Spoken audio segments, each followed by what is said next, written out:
जन्म आपल्या हातात नसतो, असतं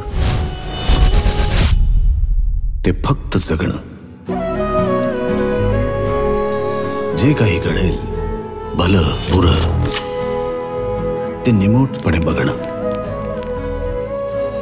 कुणीतरी येईल ही इच्छा असते दारावरल्या कडीची.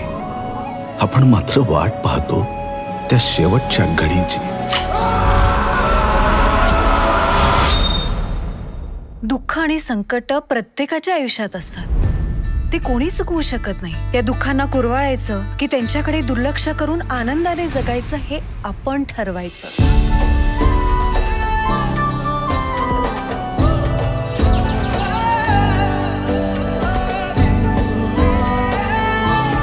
आता एवढं थांबलोच आहोत तर सकाळ तर होऊ द्या. मी मारतेय तुला अभय. तुझ्या मरणाची इच्छा मी पूर्ण करते.